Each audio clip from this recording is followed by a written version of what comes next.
இதுல என்ன ப்ராப்ளம்ஸ் வரும் அப்படின்னு பார்த்தீங்கன்னா, சில இடங்கள்ல, சில கண்ட்ரீஸ்ல அது ரெசிப்ரோகேட்டிங் டெரிட்டரிக்கு உள்ள வராத கண்ட்ரீஸ்ல நீங்க வாழ்ந்து, அங்க நீங்க டிவோர்ஸ் ஆர்டர் வாங்கியிருந்தால், இப்போ சில பேர் என்ன பண்றாங்க அப்படின்னா, ஏன் இந்த விஷயத்த வந்து சீரியஸா நம்ம பேசுறோம் அப்படின்னு கேட்டீங்கன்னா, சில கண்ட்ரீஸ் நம்ம ரெசிப்ரோகேட்டிங் டெரிட்டரில வராது.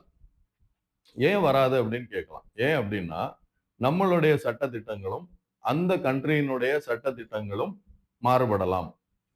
அப்போ நம்ம சட்ட திட்டத்திற்கு ஒத்து வரக்கூடிய ஒரு திருமணமாக, இந்த சட்ட திட்டங்களுக்கெல்லாம் உட்பட்டு நடக்கிற ஒரு திருமணமாக கருதப்படுகின்ற ஒரு திருமணத்தை தான், இதே சட்ட திட்டத்தின்படி நீங்க விவாகரத்து அப்படின்ற கான்செப்ட்டுக்குள்ள கொண்டு போக முடியும்.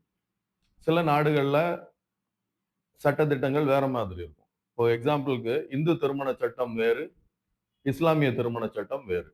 ஒவ்வொரு நாடுகள்லயும் திருமண சட்டங்கள் வந்து மாறுபட்டுட்டே இருக்கும். ஸோ விவாகரத்துக்கான காரணங்களும் மாறுபடலாம். விவாகரத்துக்கான சூழ்நிலைகளும் அங்கு மாறுபடலாம். அதுக்கான ப்ரொசீஜர்ஸ் மாறுபடலாம். திருமணம் அப்படின்ற கான்செப்ட்டே ஒவ்வொரு நாடுகள்லயும் வேற வேற மாதிரி இருக்கும். ஸோ அப்ப நம்மளுடைய சட்ட திட்டங்களுக்கு முரண்பட்டு இருக்கிற ஒரு கண்ட்ரில நீங்க டிவோர்ஸ் ஆர்டர் வாங்கி, அந்த டிவோர்ஸ் ஆர்டர இந்தியால அப்ளை பண்ணி, வேறு திருமணம் நீங்க செய்ய முயன்றால், அது வந்து சட்டப்படி மிகப்பெரிய குற்றமாக மாறிடும்.